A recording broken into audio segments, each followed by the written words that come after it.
The New York Jets continue to be linked to multiple veteran quarterback options, and Zach Rosenblatt of The Athletic put out an article that had over 35 names at the position that could be in contention for the Jets, some more realistic than others. We break it all down and much more. It's a live version of the DTereman Football Show, and it starts right now.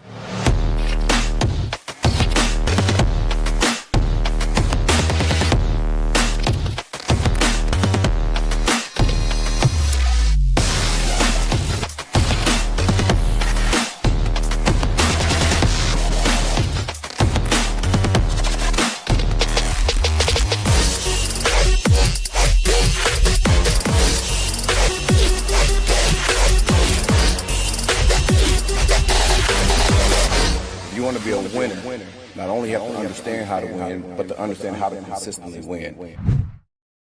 What's going on, everyone, and welcome into another episode of the Believe in Jets podcast. I am your host, DTereman, coming to you live on this Friday afternoon because we are 72 hours away from the tampering period opening up in the NFL, and we have so many names specifically at the quarterback position that are being linked to our New York Jets. So wanted to come on and run through all of the names, all the possibilities that could be there for the green and white come Monday afternoon. Zach Rosenblatt of The Athletic put out an article earlier this morning or afternoon, and it has 37 names at quarterback that could be, some more realistic than others, linked to the Jets at the quarterback position. So if you want to read Zach's full article, the link will be in the description of this video.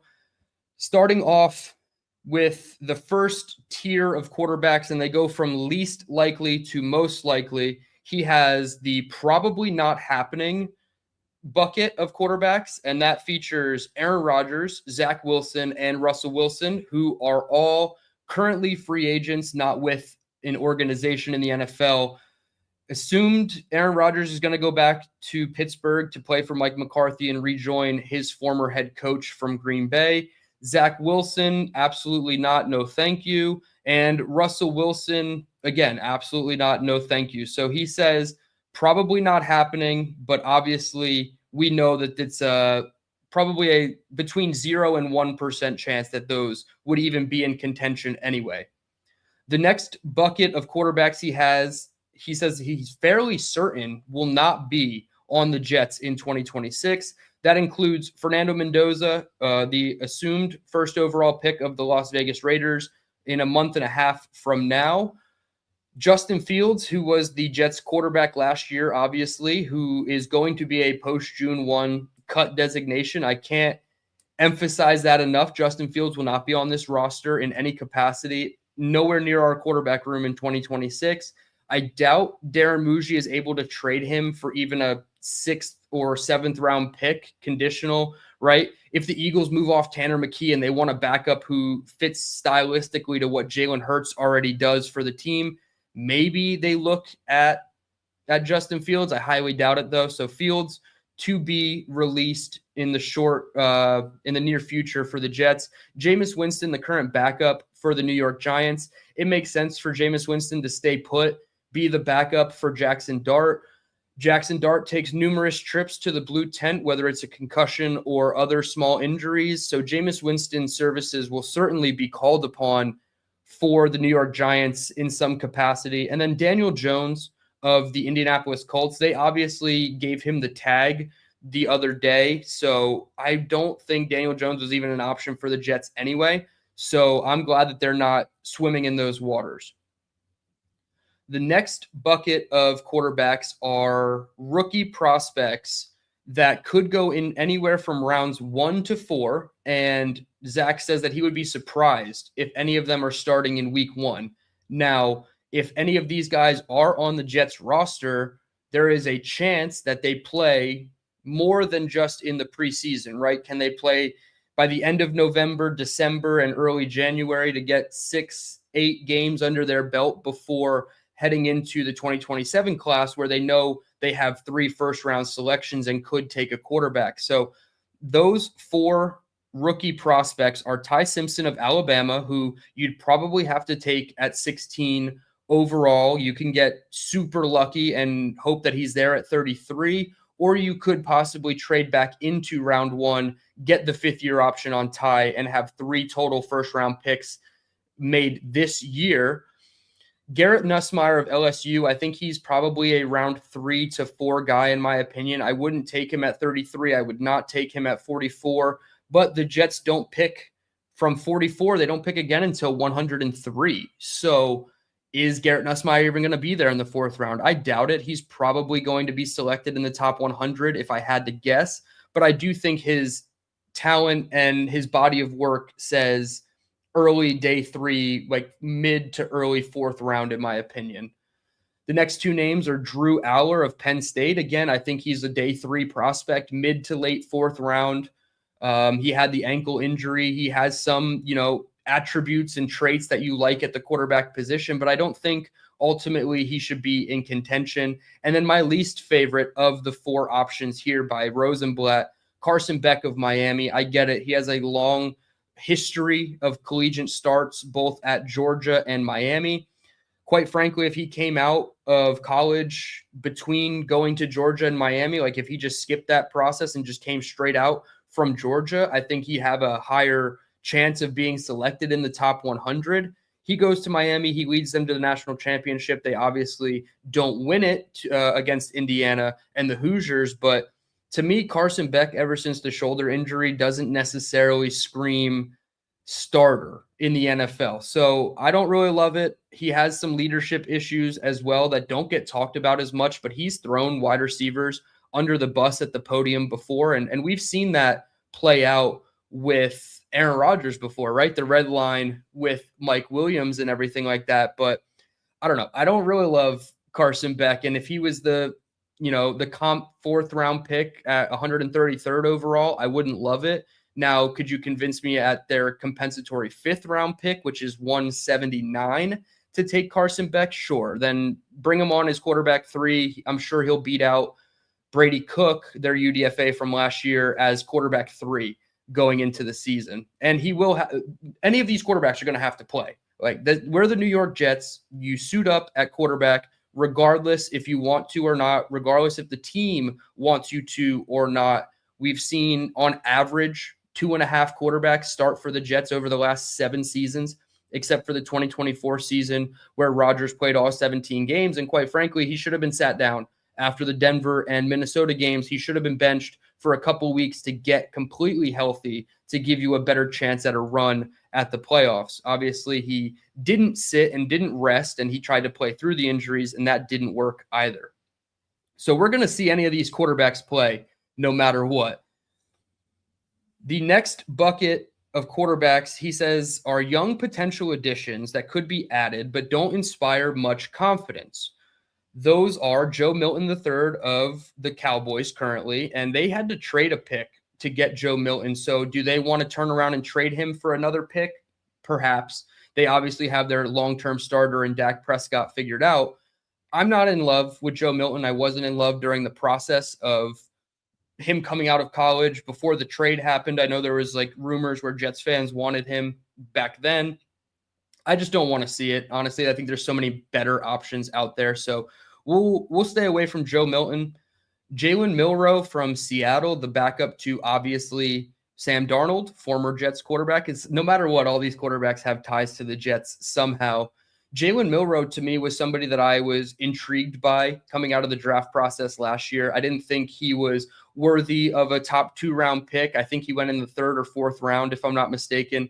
Would have loved to take a swing on him there. My guy last year was Will Howard, candidly. So Jalen Milroe, to me, he comes with that dual threat ability, right, which tends to be the style that Aaron Glenn likes. But is offensive coordinator Frank Reich going to opt for a more dual threat guy as opposed to a quarterback that has more pocket presence and ability to throw 5-step drop, stand in the pocket and throw? I don't think Jalen Milroe makes sense stylistically for Reich, but he could for AG. Again, I don't think it's going to happen, but he's in this category, as well as Sam Howell, the free agent. Most recently, I believe, with the Washington Commanders. former 5th or 6th round pick. Didn't love Sam Howell's body of work coming out of college. He's all right. Like, if you want to do like Andy Dalton versus Sam Howell as your quarterback too, I guess that's like an okay, debate, and we can have that talk because he is younger. He does provide a little bit more upside than an Andy Dalton would, but I don't think it's an inspiring move. And if he's your quarterback too, and he's one injury away from having to come into the game, not quite sure I love that for our Jets. The next bucket is ideal number 2 quarterbacks who could be, not seen as full-time starters and might have better options elsewhere, but could land with the Jets. Joe Flacco, free agent, most recently with the Cleveland Browns, Pro Bowl quarterback Joe Flacco. Absolutely crazy to hear that in the year 2026. Jimmy Garoppolo is a free agent. There is a lot of domino effects that go into Jimmy Garoppolo potentially. If LA retains him and he goes back to the Rams, then it's less likely that other moves could be made. But if Jimmy Garoppolo goes to the Los Angeles Rams, the dominoes start falling in a way that would be more beneficial to the Jets. So we'll be keeping an eye on Jimmy G pretty closely, not for us, but for the Arizona Cardinals to pair back up with Mike LaFleur. The next one is Marcus Mariota, another free agent out of Washington, probably my preferred candidate of the guys who are just available to sign. Obviously, we know that they're expected to release Tua, Kyler, Geno was released today. So obviously those guys on the veteran minimum would be a little bit more intriguing than Marcus Mariota. But I do feel like Marcus Mariota could be an option for the Jets for 2026 and possibly even 2027 as that backup to the incoming rookie whenever they decide to take that swing. Next one is Tyler Huntley, another former Pro Bowl quarterback with the Baltimore Ravens. To me, I think Tyler Huntley should just go back to the Baltimore Ravens and back up Lamar Jackson. They seem to stylistically match what the Ravens like to do on offense. And obviously there is a lot of change with Harbaugh leaving, Jesse Minter entering the fold. But I think most NFL teams go wrong by having an NFL backup quarterback that does not play the same game as their starter, right? Even thinking about the Jets last year, Justin Fields to Tyrod Taylor is such a difference in terms of how they play quarterback. Taylor can give you some of the mobility stuff, but he's a quarterback who sometimes can run. Justin Fields, we knew, was a running quarterback, and they were going to do more of the zone reads, the options, and things like that until he suffered the concussion and ended up moving away from that. But stylistically, you want your two quarterbacks to match. So Huntley going back to Baltimore seems like the best path for him. And then the last one here is Mitch Trubisky, free agent coming out of Buffalo. Maybe Buffalo wants to re-sign him to be the backup to Josh Allen. I'm not sure what their plans would be as a backup quarterback, but to me, Mitch is okay as your, again, quarterback 2, possibly quarterback 3. Not entirely in love with that scenario for the Jets if he had to come in and play some games, because candidly, he plays the best against Jets defenses, and you don't get to play the Jets defense other than Tuesday through Thursday at practice. So his stats would certainly, and production would certainly go down if he was the Jets quarterback. So probably not really in on Mitch Trubisky. Now, this next group of quarterbacks is the most intriguing of the more unlikely candidates, I guess we'll call them. And Zach labels these as the young quarterbacks on other rosters who could be worth a flyer. And of course, everything depends on what it costs to trade for this asset. And the first name on the list is somebody that I personally like. Thought he slid way too far in the draft in 2024, I believe it was. And that's Spencer Rattler of the New Orleans Saints. They obviously like Tyler Shuck in New Orleans, but is Spencer Rattler somebody who could be on the move or could be dealt for an early day 3 pick? Has some contractual control. I believe you still have 2 more years of control with his contract, and he's given you enough starts where the sample size is pretty large, like where you feel comfortable enough with that addition, as opposed to somebody else on this in this category, Tyson Bagent of the Bears. Bagent's only played in August in the preseason. I don't think he's played any regular season snaps. So give me a guy like Rattler who has experience in regular season games. His win-loss record with the Saints is not great, but I don't look at wins as a quarterback stat. The Saints are obviously, they've been transitioning out of cap hell in the last, 5-6 years. So circumstances aren't always great in New Orleans. And I think Spencer Rattler is somebody who certainly is a viable option to hold down the fort for the New York Jets. Also in this group is Will Levis, Mr. Mayo and his coffee, completely out on this. He gifted the Jets a win in 2024 in week 2, a game that I quite frankly think they would have lost if that play did not happen where he, glitched. His brain just completely snapped and he tried to lateral a ball backwards that Jermaine Johnson ended up picking up, and the Jets take it down and go ahead and score on that ensuing possession. So Will Levis, to me, he helped the Jets win that game. I don't think he's going to help the Jets win a ton of games in 2026. Anthony Richardson of the Colts, to me, that's a tough one. Like, he has such a small sample size of being in the league, such a strong arm, but too many red flags, in my opinion. The guy gets hurt in warmups, right? He broke his orbital bone with a elastic warm-up band.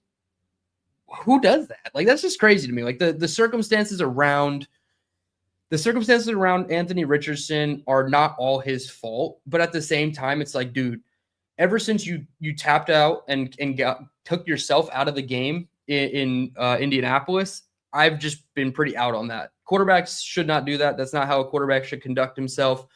Anthony Richardson, to me, I thought he had a chance last year to start for the Colts before Daniel Jones had that, slight career resurgence before his leg exploded. But Anthony Richardson would have had the prime opportunity to step in after that injury happened and hopefully keep the Colts afloat in 2025. But of course, he was dealing with the eye injury that he suffered. So he ended up on injured reserve and didn't play.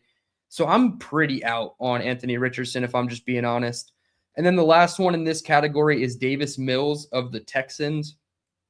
I don't want to give up what it is reported that we will have to give up for Davis Mills. And also, why would Houston want to part ways with a backup quarterback that literally kept their season afloat? Like, Davis Mills did what Anthony Richardson could have done for the Colts, and he kept that season alive until CJ Stroud came back, and then they were able to get into the playoffs. Obviously, CJ Stroud decides to shit down his leg against the New England Patriots, but Davis Mills, to me, is somebody who should realistically stay put because there is a path for him to play and succeed in that offense. The next category is a short one. It is literally the Kirk Cousins bucket. Zach says he isn't expected to have interest in the Jets, and the Jets are also not expected to have interest in Kirk Cousins. So he is a free agent. The rumors are that he is going to be very patient about his decision-making and what team he will play for in 2026, and rightfully so.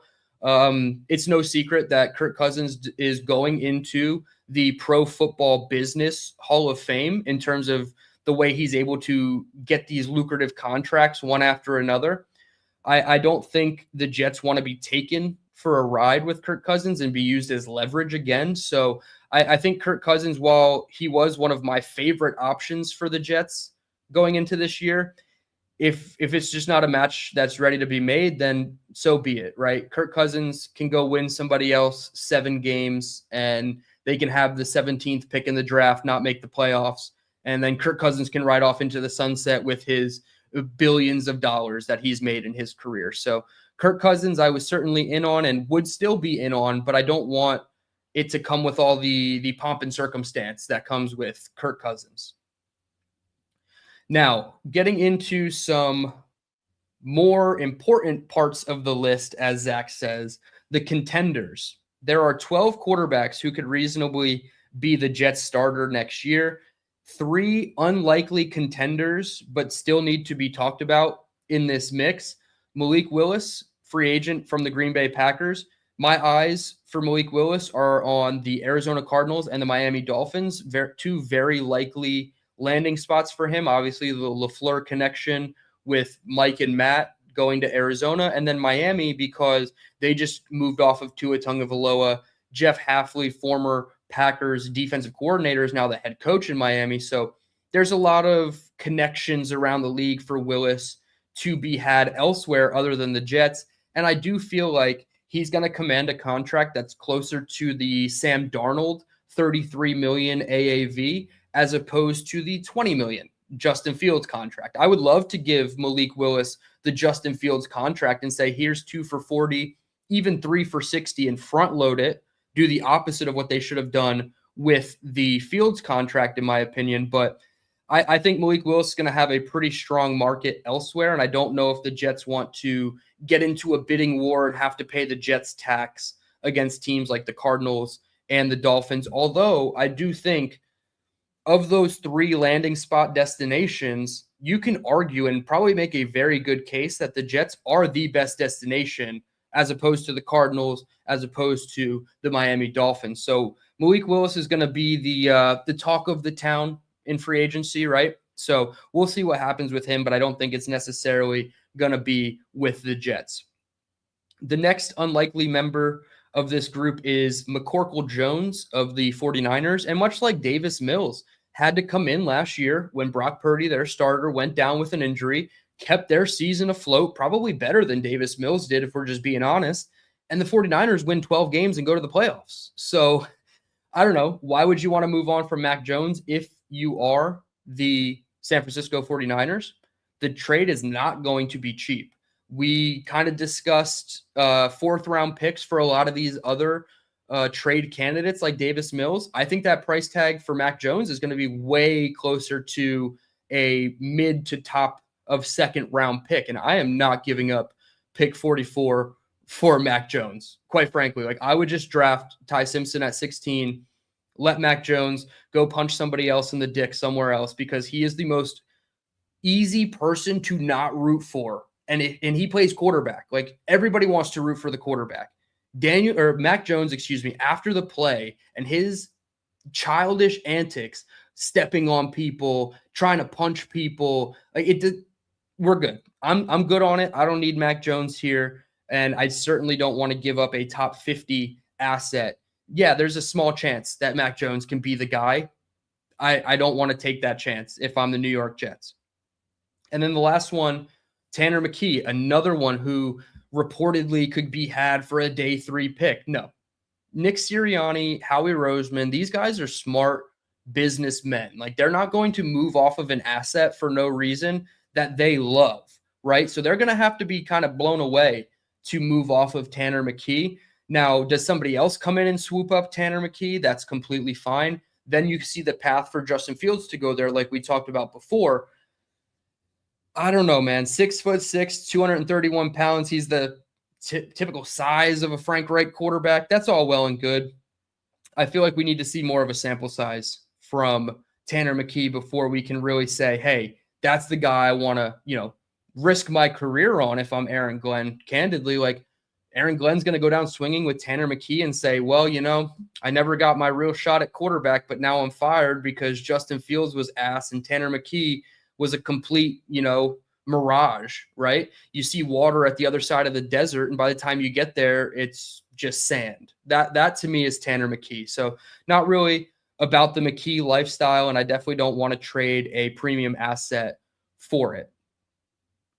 Next bucket of quarterbacks is backup caliber options. And now we start getting into the names that are pretty intriguing, again, as backups, not full-time starters, but backup options. Jarrett Stidham, the backup to Bo Nix in Denver, obviously had to come in and play against the New England Patriots in the AFC Championship game.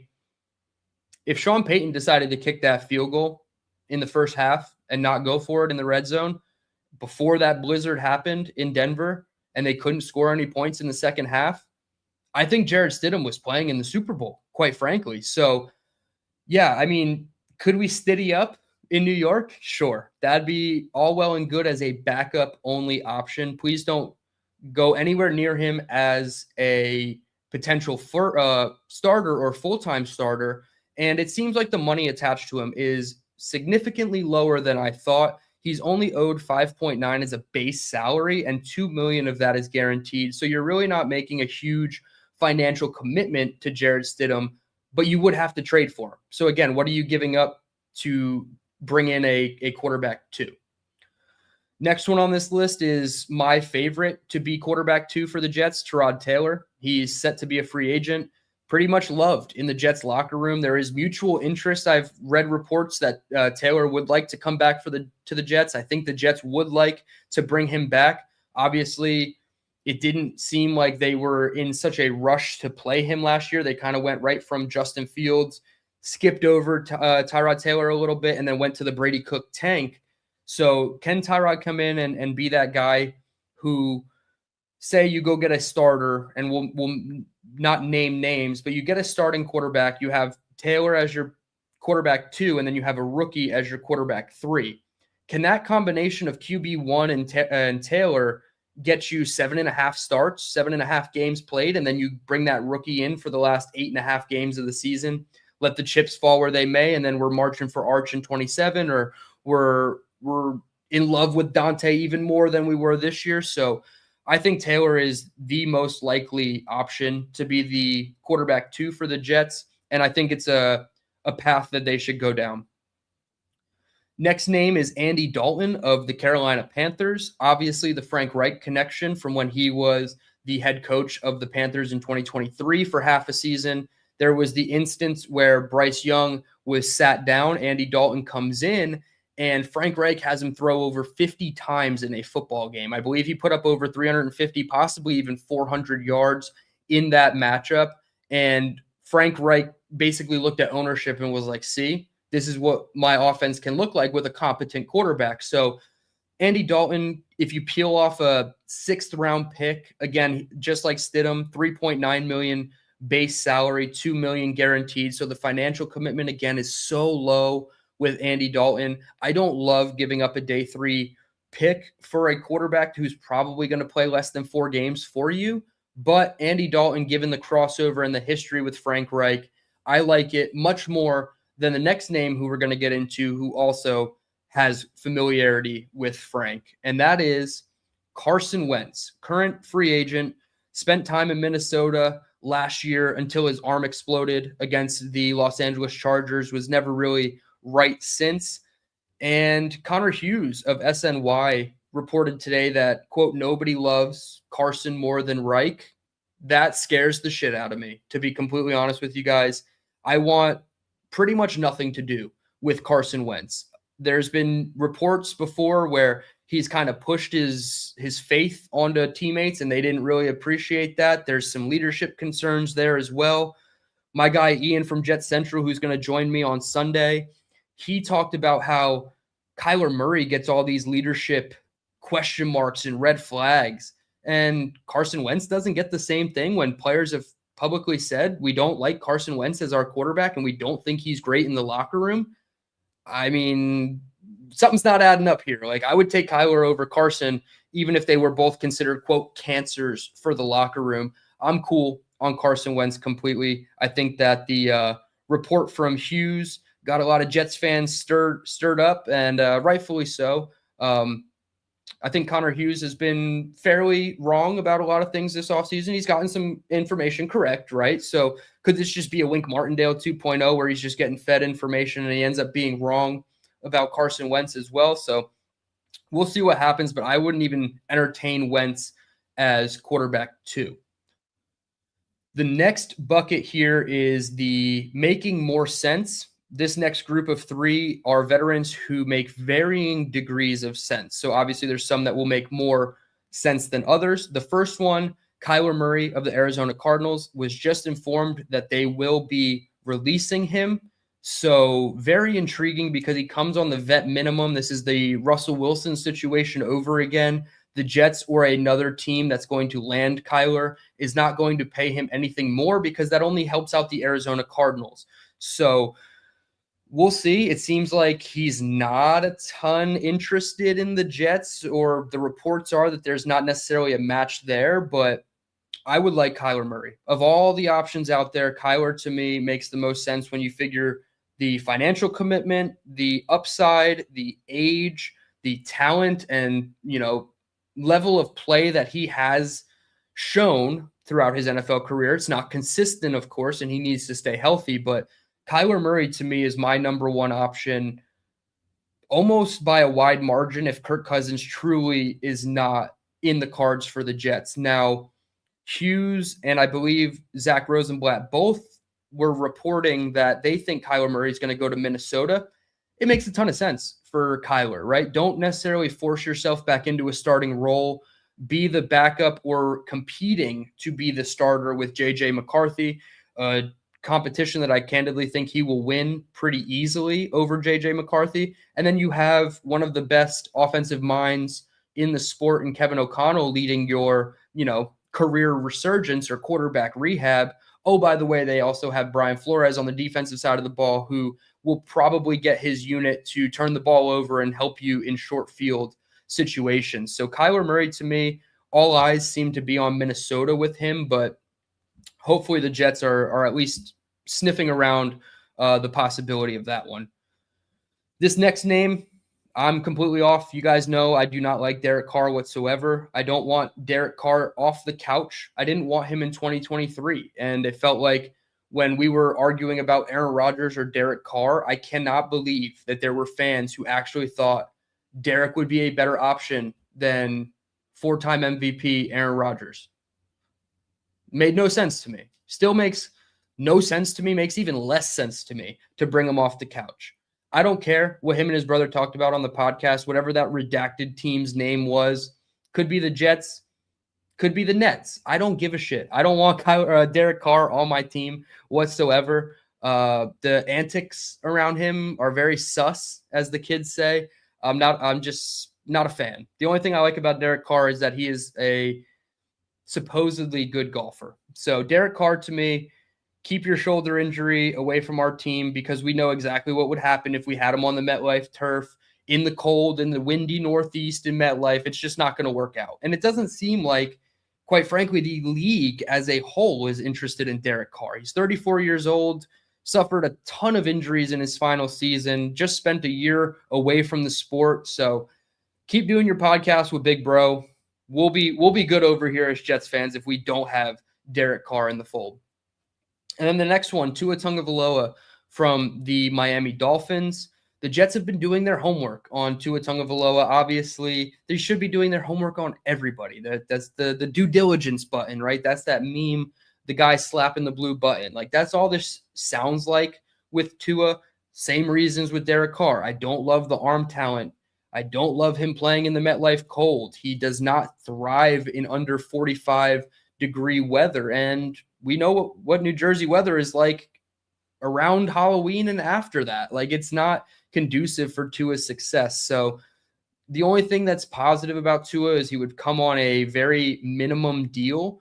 And there were rumors that potentially the Dolphins would be trying to shop him if they had to offload a first-round pick to do it. Yeah, I would do it if I'm Darren Muji. I would take on Tua's contract, and I would certainly roll the dice and have hopefully 4 first-round picks in 2027. So that's the only way I would do it for Tua. I don't want him on the league minimum. I just don't think it makes a ton of sense. Plus, I am terrified of that man's brain injuries. As somebody who suffered concussions myself, I cannot fathom what Tua's brain and what his head feels like on a daily basis. I get headaches. I suffered my concussions when I was in 8th grade. So more than half of my life ago, I still get concussion-like symptoms and headaches and like frequent like bad migraines. And I feel like it's all linked to the brain injuries that I've had as a kid. So you guys in the chat will probably laugh that I have brain injuries because you guys are who you are and you guys love to make fun of me. But yeah, me and Tua, both lefty quarterbacks that suffered too many brain injuries to continue playing the sport of football. So I'm all good. I'm all good on Tua. Now, the front runners of this article, as Zach has laid out here, Geno Smith of the Raiders, who was just released today. Cool. It's a fun reunion. It gets the vibes going. We know what happened with Geno Smith the first time he was here. It started off pretty hot. He got punched in the jaw. His career kind of crumbled in New York. He went off.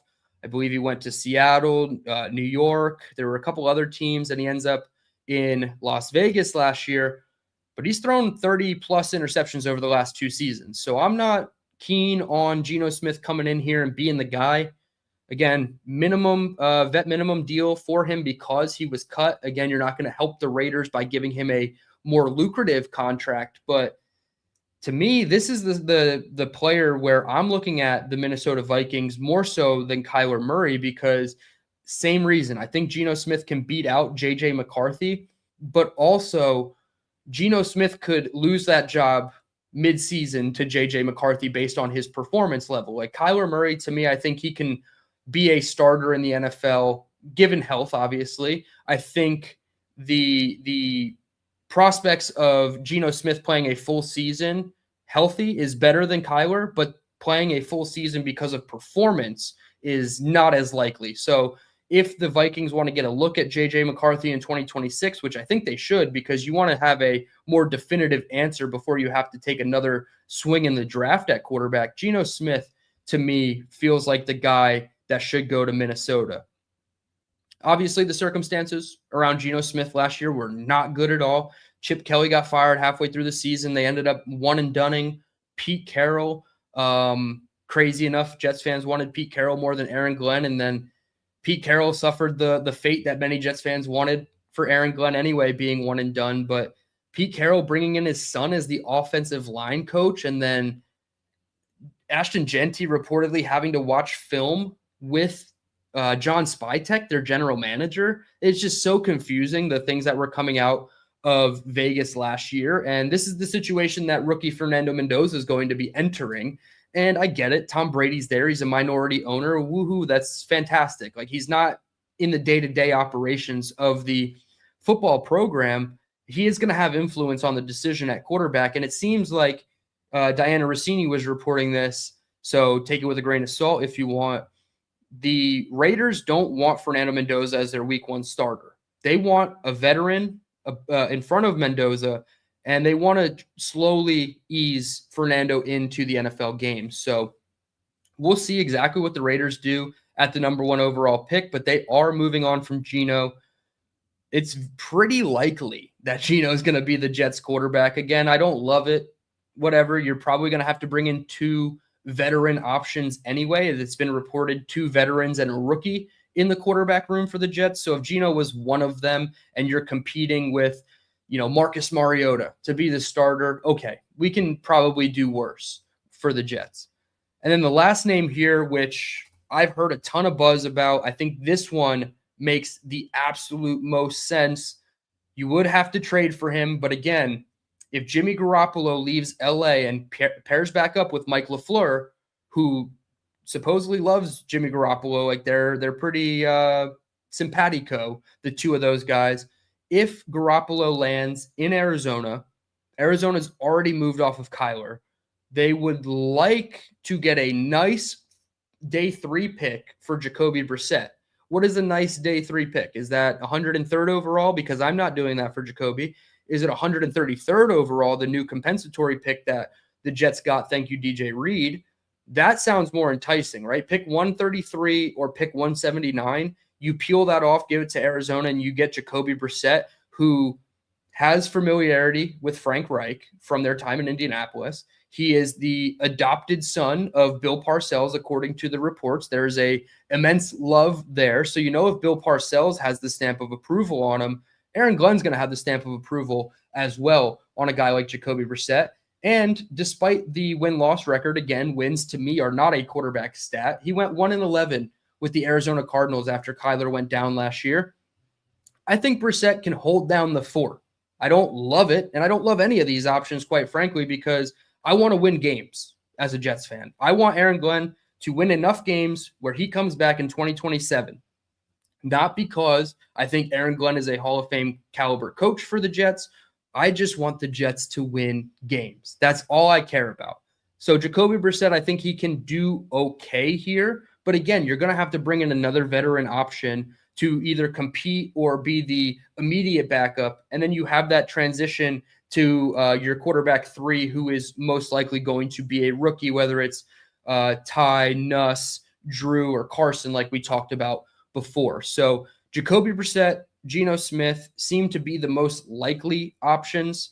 Hopefully it's not Carson Wentz, and hopefully the Jets bring in more than just one veteran option, whether it's Jacoby and Marcus or Geno and whoever, right? It doesn't matter. I'd want them to bring in two because I don't want the rookie to be a play away from having to come in. Do what the Giants did with Russell, Jameis, and Jackson, but don't force the quarterback, the rookie quarterback, out onto the field. Now, there's different circumstances because Jackson Dart was lighting it up in the preseason and in camp in August, and it was very obvious that he was way ahead in the playbook than they thought that he was going to be at that time of his rookie season. So it makes sense that Jackson Dart saw the field a little bit sooner, but ultimately Brian Daboll lost his job anyway, and he got fined for doing some weird shit with Jackson Dart going in and out of the medical tent, and then Daboll trying to go into the medical tent too. So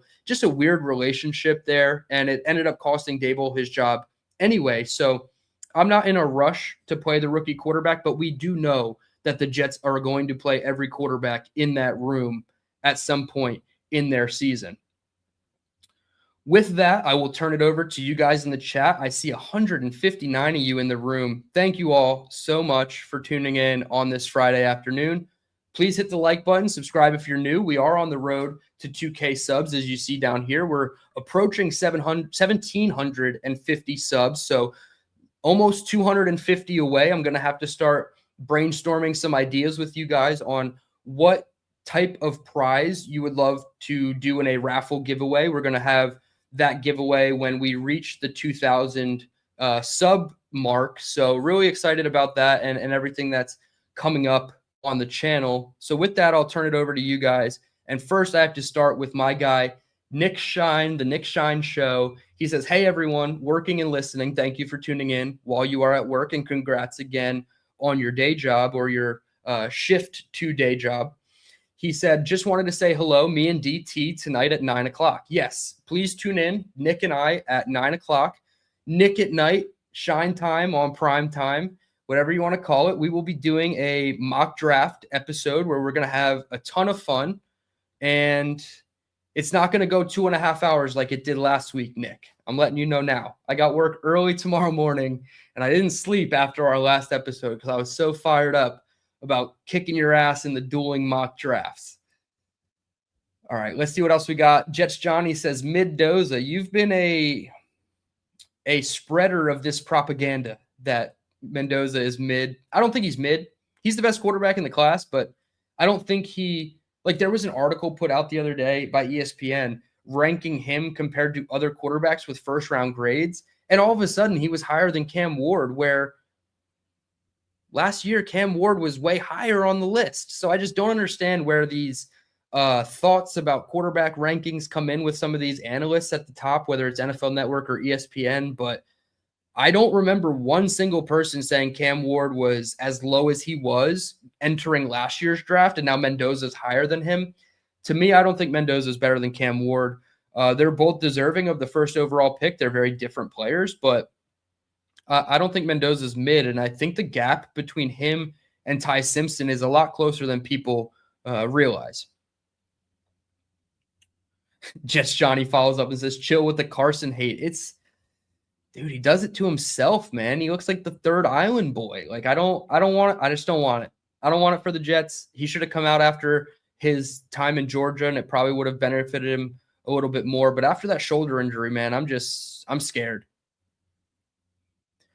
Johnny Boy says, Carson Beck is basura, but look good at the combine. I can't front. Yeah, but Zach Wilson looked good at his pro day. Means nothing. They're throwing in shorts on air. Means absolutely nothing. Ty Simpson looked good at the combine too. Means nothing. Stack, my guy, he says, don't be dumb. Hit the thumb. Yes, thumbs up button for everybody. Please smash that like button. Help the YouTube algorithm. Help my beautiful radio face get in front of other Jets fans and potentially other fans in the NFL as we talk about all things Jets, all things draft related on the channel. Appreciate you, Stack. Nick again says, love seeing Dylan's channel. I love seeing your channel. I love all the cool guests that Nick has had on over the past couple weeks. I always have to watch on replay because again, I'm usually in bed by the time Nick Shine's shows are wrapping up. But I love tuning into Nick's stuff, and he's a very smart guy. And I don't want to say that like I didn't think he was a smart guy, but I think Nick is a really smart guy, and I love his passion. And I'm an offensive minded fan, and he's a defensive minded fan. So the two of us linking up usually leads to some really good discussions, and I'm looking forward to more of that tonight. Harlan in the chat, he says, "Howdy, DT." What's up, Harlan? I appreciate you for tuning in. Thank you guys all for tuning in. It's Friday afternoon, whether you guys are at work or off work a little early like myself, getting ready to wind down for the weekend. We're looking at some great weather here in the Carolinas this weekend. I'm not going to lie. Definitely looking to get out at the golf course tomorrow after work or Sunday morning where I have off. So hope everybody's got good weather where they're at. Oh, I didn't see the second half of this, Nick. You love seeing my channel improve. I know how to turn the chat on correctly. Well, you baited me in the first half with that first comment there, but hey, we learn. Thank you to Coach Shine for letting me know that there is a setting that I can flip, because YouTube always lists your videos as suitable for kids. So that turns off the private chat. And there's been numerous streams where I've started 10 minutes in and you guys are calling and texting me like, "Hey, DT, we can't hear you. You're on mute. And 2, there's nobody in the comment section because we're not allowed in." So it's like the guy from Always Sunny shaking the gates at the White House. It's like, "Let me in." Yeah. All right. You guys are in. I appreciate Nick for helping me on the back end of YouTube. Usually it's the young buck helping out the old head with technology, but this was the other way around with Nick. So I appreciate it. OG Jets fan Tommy in the chat, he says, "DT, love the ball dance," or whatever you called it yesterday. That was classic. Yeah, Marcelino McCrary Dill had to make an appearance on the Jake Asman show. If you have not seen it, yesterday's episode was pretty wild. I think it was about 25 to 30 minutes in. You guys hit the threshold that we needed. I asked for 30 gifted memberships for Jake's channel, and I would get down and flop like a fish. I wanted to go 50. But I also wanted to be a reachable goal so that I can embarrass myself live on YouTube for the people. But I'm a man of my word. I called in and flopped from 2 different angles so that Jake could see from the back end for some reason. He's like, "Yeah, I'm an ass man, so turn around and do it again." So I was happy to do it. I was happy to help Jake, and loved all the support that everybody showed Marcelino McCreary Dill.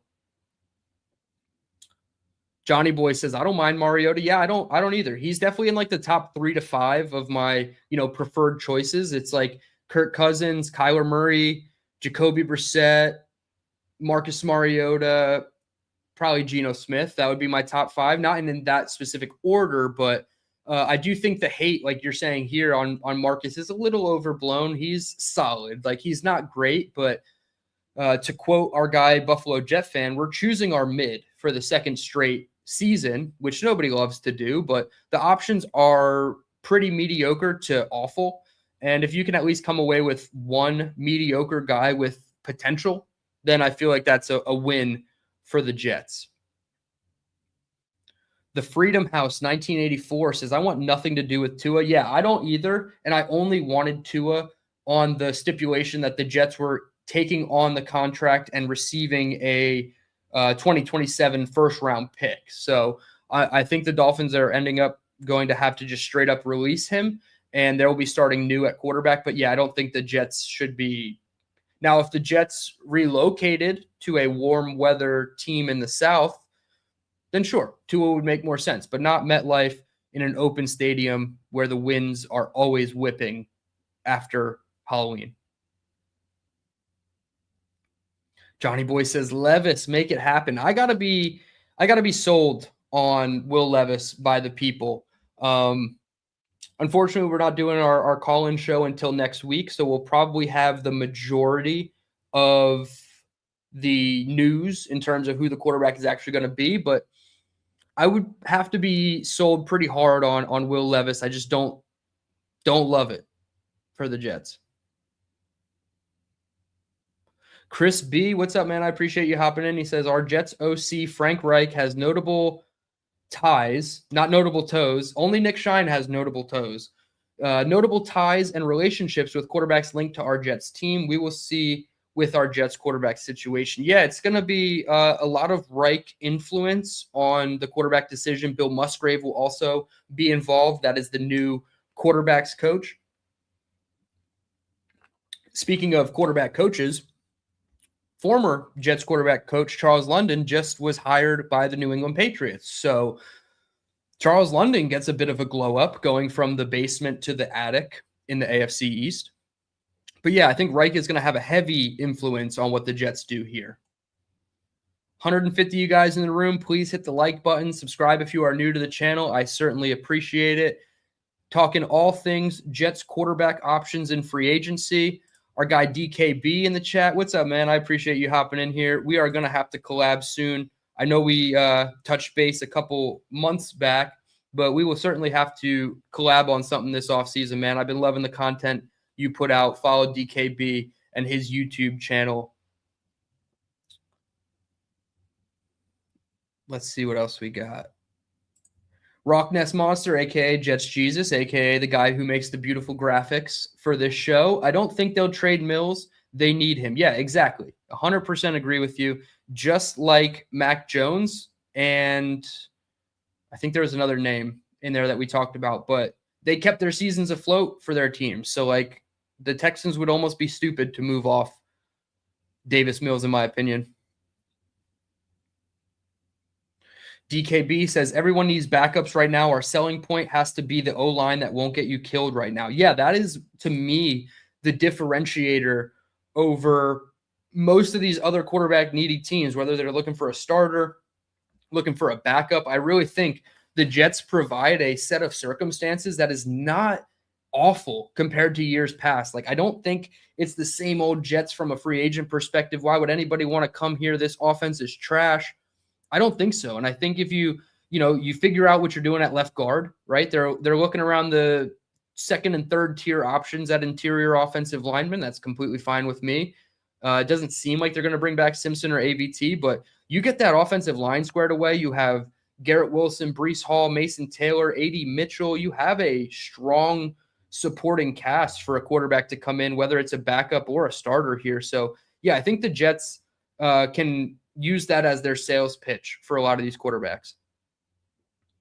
Harlan says Cousins wouldn't last playing at MetLife Stadium. Yeah, I don't disagree with that. I think, he's a year removed from the Achilles. Was it Achilles or ACL? I think it was Achilles. So he's another year removed from that, but I don't know. A lot of things for the Jets don't play well for quarterbacks, and the MetLife turf is certainly one of them. Jets Jesus says hard pass on Mac Jones. His cost is too high, and he seems like an ass clown. He is. He is an ass clown. His real name is McCorkle also. Like, come on. I'm good. The Freedom House says, friends don't let friends try crack Jones. No, they absolutely do not. They don't do that. So we're all friends here, so let's not let our friends, the New York Jets, go down the crack Jones avenue for sure. Gare Bear says, if we get Smith and Brissett, I'm happy. I think if we get Smith or Brissett, I'd be happy. Again, they're not the most enticing names, and we're probably not, winning a ton, right? We're not snapping the playoff drought. We're not contending for the Super Bowl with many or any of these guys, but give me Geno Smith on a vet minimum. Go get Jared Stidham or Andy Dalton as your backup, and then you draft Ty Simpson or Garrett Nussmeier, and you call it a day, and you have a pretty strong quarterback room compared to last year. Richard from Jersey, what's up, man? He says, don't we have Hendon Hooker on our squad? No, he was not. I think he was a restricted free agent, and they ended up not doing anything with his contract. They're not going to bring him back like they did with Marcelino McCrary-Ball or Jawan Briggs. I think he's expected to hit the open market. Now, they could bring him back later in the process if he doesn't land somewhere else. So, perhaps he can come back and be the quarterback 3 or 4 competing with Brady Cook. Jets Jesus, you did miss Trubisky. He was in one of the first categories that we talked about. I'd be okay with it, but again, you can't play the Jets twice a year if you're Mitch Trubisky and embarrass us. So I don't think the production warrants it if he can't play the Jets. Stack says almost 100 in here, only 25 likes. The math is not mathing. It is certainly not. Please hit that like button, subscribe if you are new to the channel. We'll be getting out of here in just a couple minutes. Like keeping these streams to an hour. It helps me edit them down to the Believe in Jets audio-only version. And quite frankly, 2-hour streams when you pop on YouTube are a little bit intimidating. They see that number there and they're like, whoa, that's quite an investment to watch for 2 hours. Now, some guys can get away with it, like Jake, because he has Maniac Madness and things of that, but we'll try to keep them between 60 to 90 minutes here on the channel. Oscar says, DT, I may have been too generous with 3 to 4 wins next season. Now I'm thinking 2 to 3 wins. Yeah, I mean, you're hitting the nail on the head here. 2 to 3 wins was exactly what we ended up with last year. I'm excited to hear your prediction for the 2026 season, Oscar. But yeah, 2 to 3 wins. You hit the nail on the head. That's exactly how many they won. 3-14. No, realistically, dude, we're a 0-win team right now because we've done nothing. Come on. Like, once the free agency and the draft is over, we are probably not going to be a 3-win team on paper. Our over-under right now on the sports books is 5.5, just like it was last year. I think we have an actual chance to get closer to that or exceed that based on the resource allocation that we have at our disposal. See what else we got in here. May Z, what's up, man? I appreciate you. He says, brain injuries are not funny unless you work for Jake Asman. Yeah. I mean, I must have had a brain injury yesterday saying only 30 gifted memberships to flop like a fish, but I'm glad you all enjoyed that yesterday. JD Surf City, what's up, my man? He says, I'm taking Geno as QB2 and not Wentz at all. Yeah, Geno as QB2 would be completely fine. Marcus Mariota on a 1-year, $6 to $8 million deal. Geno Smith on the vet minimum as your QB2. And whoever you want to insert as the rookie, I think that's fine by me. We got a 1 seed in the house. What's up, Gary? He said, what up, y'all? Appreciate you for tuning in, Gary. Good chopping it up with you yesterday on Jake's show. Sorry I baited you into a trip to the hole with Spencer Rattler. But always good to talk ball with Gary. Talking life with Gary a little bit harder. I'm not gonna lie, but love talking ball with Gary.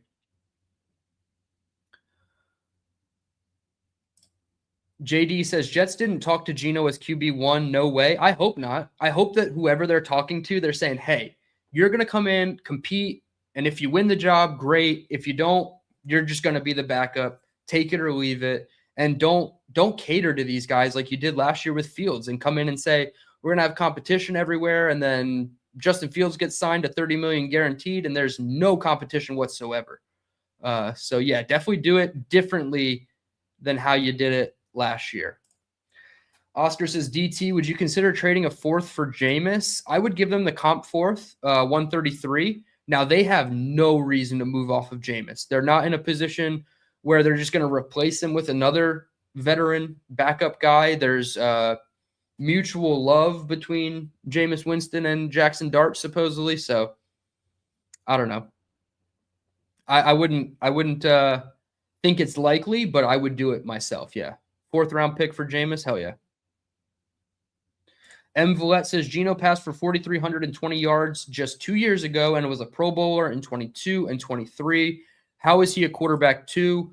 Well, because after those Pro Bowl seasons in 22 and 23, he combined for 32 interceptions over the next 2 years. Now, he threw more touchdowns than interceptions, just barely. But 32 interceptions, I believe he lost a handful of fumbles as well. So turnover-prone guy, needs to come in and be the game manager, in my opinion. And that's probably better for Geno Smith than trying to, play hero ball, we'll call it. I think he's better off as a game manager. And, I wouldn't poo-poo it. I just wouldn't make him the outright starter. Let him compete. Carlos says, DT, doing a great job as always. I appreciate you, man. Thank you so much for tuning in. It wouldn't be a stream if we didn't have our guy Tank for Ty in the chat saying, Ty Simpson, baby. Yeah, you know it. I'm a fan of his. I would take him at 16. I know some fans wouldn't, but I certainly would. Give me Geno Smith and Ty Simpson like you're saying here. I'm cool with it, man. Fine by me. May Z says, Geno was running for his life last year. I watched a few of their games, and he was gutting it out. He might be the best option for us. Yeah, as somebody who owned a little bit of stock in Ashton Genty in fantasy, I was tuned in sometimes to these Raiders games, and it was brutal. It was brutal at times for Geno Smith back there. So I feel for the circumstances and the situation, but we're also the Jets, guys. We have to realize that it's not always going to be sunshine and rainbows here either for whoever it is. But yeah, I think Geno deserves a little bit of the benefit of the doubt because of what was going on last year in Vegas. Greg Lott says, what's a realistic draft compensation for Winston? I think it's 133rd overall. So your compensatory fourth-round pick, it's not your first fourth-round pick at 103, which is just extremely too high for Winston. But back end of round 4, I think that's a very fair spot for the draft compensation for Jameis. Couple more here, then we'll get out of here. Johnny Boy says, I think Murray goes to the Vikings. That seems to be the most likely situation. And I think for Kyler, it makes sense. You're probably going to win the job, and you also have a chance to play all year. But again, if they want to play J.J. McCarthy and they're, so steadfast on trying to see what he has, Kyler could get benched halfway through the year, even if he's playing well, just because they have to go see what McCarthy is doing. And they don't have a GM right now. They are operating in the 2026 season without a general manager. So Kevin O'Connell is probably going to have his way with whatever he wants. M. Villette, of the viable options, I want Marcus Mariota, Geno Smith, Jacoby Brissett, Kyler Murray, or Kirk Cousins. Those are the top 5 in any order you want to put them in. This is a weird question, but I will be doing a mock draft next week after free agency. The first round of free agency comes and goes.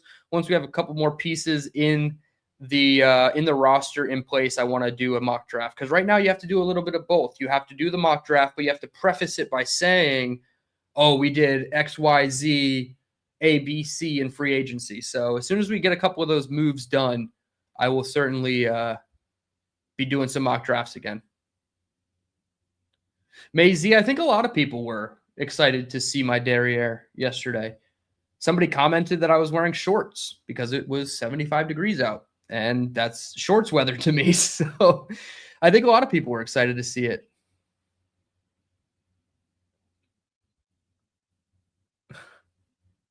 And Villette pushing the Rodgers stuff again. It's hilarious. I did say Rodgers' name on the stream, so M. Villette is going to come in with his Rodgers stuff. Jets Jesus says, I take Trubisky over Geno. That's an interesting one. I think the fact that Geno is on the vet minimum, I'd say he gets the nod for me over Trubisky on a whatever kind of contract you have to give him, even though it will be not like breaking the bank. I would say Geno to me just slightly over Mitch Trubisky. All right, let's keep scrolling. Yes, veteran Jets fan. Charles London was Mike Vrabel's pass game coordinator in Tennessee. Yes, and he worked with Malik Willis at that time.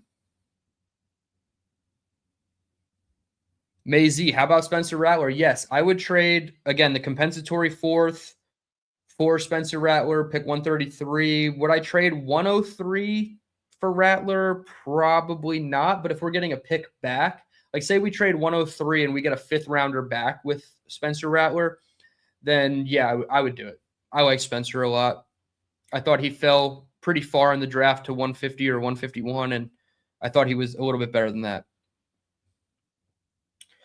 Veteran Jets fan says Carr is QB1, Wentz is QB2, and a rookie draft pick. We will be doing a lot of quarterback scouting in the summer for 2027 prospects, if that is the case. Brissett, Wentz, and a rookie, I would prefer better. I'm just totally out on Derek Carr. You're picking guys here, Wentz and Carr, with terrible shoulders. So at least Brissett, like, he's proven he can stay healthy. Yes, I saw Peter talk about this. Woody Johnson doesn't want Kirk Cousins because of how he treated the Jets in 2018. Woody, old rich people hold grudges, and they don't forget things like that. And although it was 7 or 8 years ago now at this point, wow, 2018 was 7 or 8 years ago, I think it is reasonable for Woody to feel that way. Also, Geno wants to go to the Dolphins. Yes, that he has an affinity for the Miami Dolphins. So I think ever since that perfect game for Geno down in Miami, it probably made sense for him to go back there. So again, they're replacing Tua with a guy on the vet minimum. Makes sense to me. Smith is the only one with difference-making talent. I don't think so. I think of all the names we ran through, I think Kyler has difference-making talent. Malik Willis has difference-making talent. Obviously, Geno, I agree with you. I just don't think he's the only one. Rattler has difference-making talent. Ty Simpson has difference-making talent. So there's a handful of guys.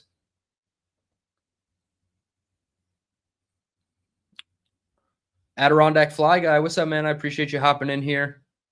Going to be wrapping up soon. I'll take 2 more comments, and then we'll hop out. Villette says, I'd be shocked if KOC grabs Murray. It's going to be interesting. I think the Jets are going to have to wait a little bit to see where the dominoes fall for other teams before landing their guy. Kyler being one of those possible domino quarterbacks. So I think the Jets are going to have to wait a little bit for these guys to make decisions.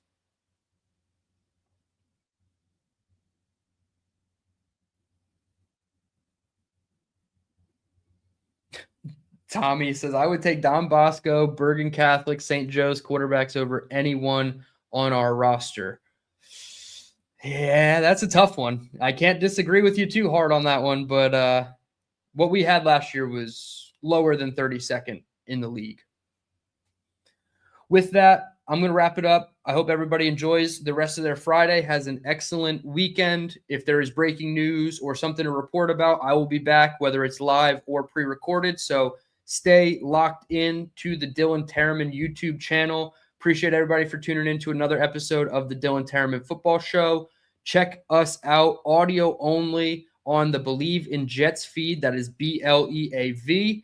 We have some good things in the works cooking up there for the audio only side of things.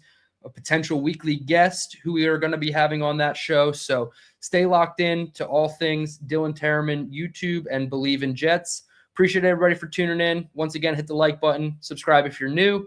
DT signing out saying, let's go Jets.